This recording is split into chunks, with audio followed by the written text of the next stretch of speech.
سلام لي فين، ان شاء الله كامل راكم بخير وصحتكم لاباس والحمد لله. اهلا بكم في قناتي واللي هي قناتكم. اليوم حنشارك معكم طريقه عمل لا شابليو في المنزل، راح تجي بزاف بنينه وايضا سهله اعتمدوها في رمضان.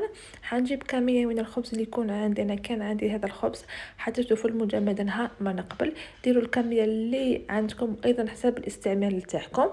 راح نقطع الخبز الى قطع به الاشواط تاعي ما يزيدليش وايضا ما يحفش.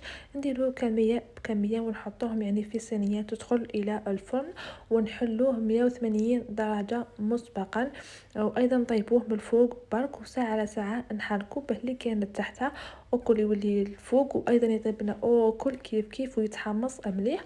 وايضا تقدروا يعني تحمصوه في الميقات، بصح في الفرن راح يجيكم يعني من ناحيه الوقت يعني حتختصروا الوقت، وايضا يجيكم بزاف بنين. هذه الطريقه اللي جربتها.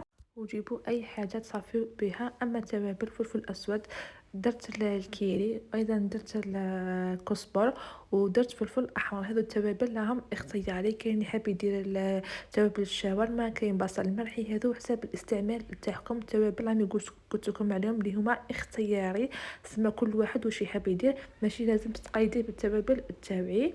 ونخلطهم كل مع بعضهم، راح تجي بنيني كطيبي بيه، تجي فيه ذيك البنة ما يجيش صامت. وهذه الطريقة راني معتمدتها عندي شحال. هذه لا شابلي راح تجي بزاف بنينة. شوفوا يا اللي تحطوها في بورتمونشي ونحطوها يعني في اي بلاصة ماهيش راح تفسد. الى اللقاء في فيديو اخر، ما تنساوش جمل لا فيديو.